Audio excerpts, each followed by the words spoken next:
बहू, जब दीपक के स्वार्थ को हराया उसकी पत्नी ने।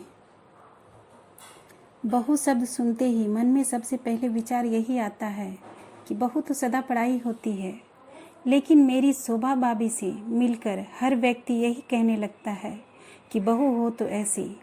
शोभा भाभी ने न केवल बहू का बल्कि बेटे का भी फर्ज निभाया।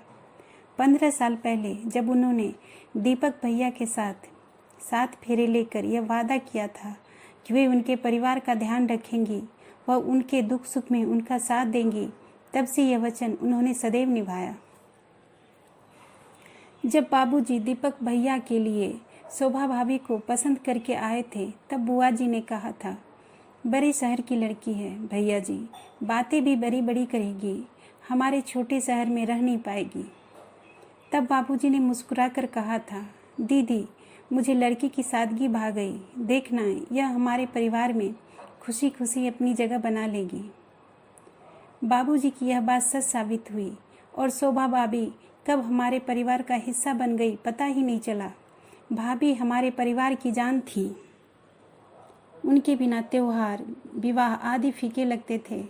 भैया सदैव काम में व्यस्त रहते थे, इसलिए घर के काम के साथ साथ घर के बाहर के काम जैसे बिजली का बिल जमा करना, बाबूजी की दवा आदि लाना सब भाभी ही किया करती थी। माँ के देहांत के बाद उन्होंने कभी माँ की कमी महसूस नहीं होने दी। इसी बीच राहुल के जन्म ने घर में खुशियों का माहौल बना दिया। सारा दिन बाबूजी उसी के साथ खेलते रहते।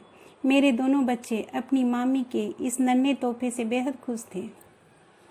वे स्कूल से आते ही राहुल से मिलने की जिद करते थे। मैं जब भी अपने पति दिनेश के साथ अपने मायके जाती तो भाभी न दिन देखती न रात, बस सेवा में लग जाती। इतना लाड तो माँ भी नहीं करती थी। एक दिन बाबूजी का फ़ोन आया। उन्होंने कहा, शालिनी दिनेश को लेकर फ़ौरन चली आ बेटी, शोभा को तेरी ज़रूरत है। मैंने तुरंत दिनेश को दुकान से बुलवाया और हम दोनों घर के लिए निकल पड़े। मैं सारा रास्ता परेशान थी कि आखिर बाबूजी ने इस समय हमें क्यों बुलाया और भाभी को मेरी ज़रूरत है ऐसा क्यों कहा।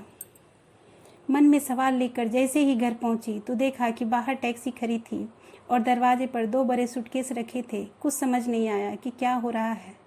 अंदर जाते ही देखा कि बाबूजी परेशान बैठे थे और भाभी चुपचाप मूर्ति बनकर खड़ी थी। भैया गुस्से में आए और बोले, उफ, तो अब अपनी वकालत करने के लिए शोभा ने आप लोगों को बुला लिया। भैया की ये बोल दिल में तीर की तरह लगे। तभी दिनेश बोले, क्या हुआ भैया, आप सब इतने परेशान क्यों हैं। इतना सुनते ही भाभी फूट फूट कर रोने लगी। भैया ने गुस्से में कहा, कुछ दिनेश, मैंने अपने जीवन में एक महत्वपूर्ण फैसला लिया है जिससे बाबूजी सहमत नहीं है। मैं विदेश जाना चाहता हूँ। वहाँ बहुत अच्छी नौकरी मिल रही है, रहने को मकान और गाड़ी भी। यह तो बहुत अच्छी बात है भैया, दिनेश ने कहा। दिनेश कुछ और कह पाते तभी भैया बोले, मेरी बात अभी पूरी नहीं हुई दिनेश। मैं अब अपना जीवन अपनी पसंद से जीना चाहता हूँ, अपनी पसंद के जीवन साथी के साथ। यह सुनते ही मैं और दिनेश हैरानी से भैया को देखने लगे। भैया ऐसे सोच भी कैसे सकते थे। भैया अपने दफ्तर में काम करने वाली नीला के साथ घर बसाना चाहते थे। शोभा मेरी पसंद कभी थी ही नहीं। बाबूजी के डर के कारण मुझे यह विवाह करना पड़ा, परंतु कब तक मैं इनकी खुशी के लिए अपनी इच्छाएं दबाता रहूँगा।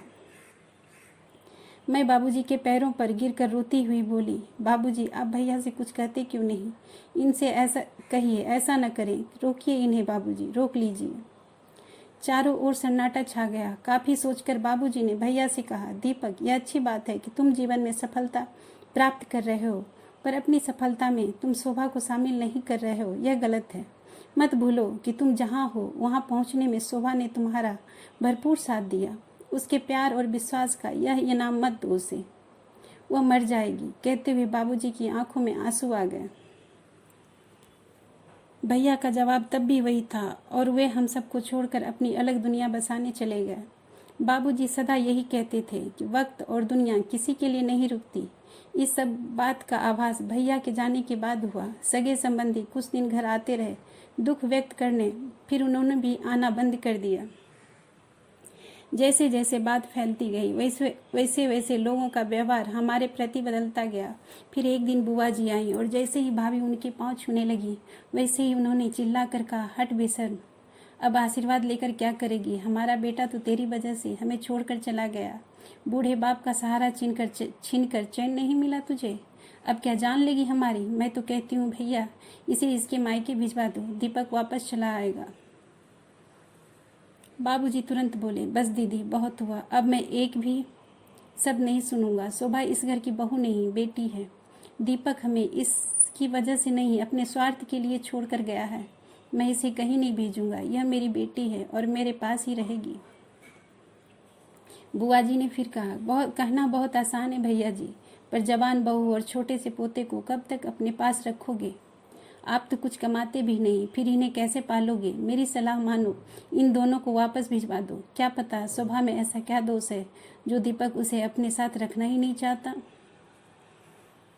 यह सुनते ही बाबूजी को गुस्सा आ गया और उन्होंने बुआ जी को अपने घर से चले जाने को कहा। बुआ जी तो चली गई, पर उनकी कही बात बाबूजी को चैन से बैठने नहीं दे रही थी। उन्होंने भाभी को अपने पास बैठाया और कहा, बस शोभा, अब रो रो कर अपने आने वाले जीवन को नहीं जी सकती। तुम्हें बहादुर बनना पड़ेगा बेटा। अपने लिए, अपने बच्चे के लिए तुझे इस समाज से लड़ना पड़ेगा। तेरी कोई गलती नहीं है। दीपक के हिस्से तेरी जैसी सुशील लड़की का प्यार नहीं है। तू चिंता न कर बेटा, मैं हूं ना तेरे साथ और हमेशा रहूंगा। वक्त के साथ भाभी ने अपने आप को संभाल लिया। उन्होंने कॉलेज में नौकरी कर ली और शाम को घर पर भी बच्चों को पढ़ाने लगी। समाज की उंगलियां भाभी पर उठती रहीं, पर उन्होंने हौसला नहीं छोड़ा। राहुल को स्कूल में डालते वक्त थोड़ी परेशानी हुई, पर भाभी ने सब कुछ संभालते हुए सारे घर की जिम्मेदारी अपने कंधों पर उठा ली। भाभी ने यह साबित कर दिया कि अगर औरत ठान ले तो वह अकेले पूरे समाज से लड़ सकती है। इस बीच भैया की कोई खबर नहीं आई। उन्होंने कभी अपने परिवार की खोज खबर नहीं ली। सालों बीत गए, भाभी अकेले परिवार चलाती रही, पर भैया की ओर से कोई मदद नहीं आई। एक दिन भाभी का कॉलेज से फोन आया, दीदी घर पर ही होना शाम को, आपसे कुछ बात करनी है। हाँ हाँ भाभी, मैं घर पर ही हूँ, आप आ जाओ। शाम 6 बजे भाभी मेरे घर पहुंची। थोड़ी परेशान लग रही थी। चाय पीने के बाद मैंने उनसे पूछा, क्या बात है भाभी, कुछ परेशान लग रही हो? घर पर सब ठीक है? थोड़ा हिचकते हुए भाभी बोली, दीदी, आपके भैया का खत आया है।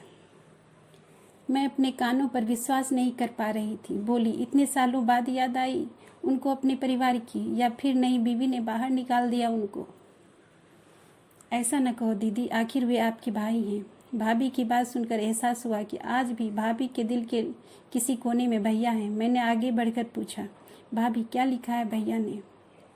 भाभी थोड़ा सोचकर बोली, दीदी वे चाहते हैं कि बाबूजी मकान बेचकर उनके साथ चलकर विदेश में रहें। क्या कहा बाबूजी? क्या कहा? बाबूजी मकान बेच दें? भाभी, बाबूजी ऐसा कभी नहीं करेंगे, और अगर वे ऐसा करना भी चाहेंगे तो मैं उन्हें ऐसा करने नहीं दूंगी। आप जवाब दे दीजिए कि ऐसा कभी नहीं होगा। वह मकान बाबूजी के लिए सब कुछ है। मैं उसे कभी बिकने नहीं दूंगी। वह मकान आपका और राहुल का सहारा है। भैया को एहसास है कि अगर वह मकान नहीं होगा तो आप लोग कहाँ जाएंगे। आपके बारे में तो नहीं, पर राहुल के बारे में तो सोचते, आखिर उनका बेटा है।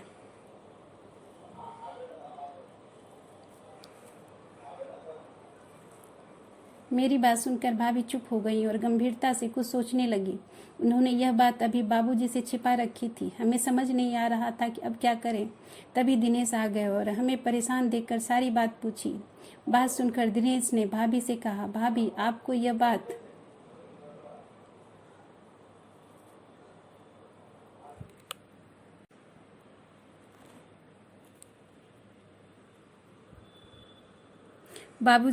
आपको यह बात बाबूजी को बता देना चाहिए। दीपक भैया के इरादे कुछ ठीक नहीं लग रहे हैं। यह सुनते ही भाभी डर गई। फिर हम तीनों तुरंत घर के लिए निकल पड़े। घर जाकर भाभी ने सारी बात विस्तार से बाबूजी को बता दी। बाबूजी कुछ विचार करने लगे। उनके चेहरे से लग रहा था कि भैया ऐसा करेंगे। उन्हें इस बात की उम्मीद थी।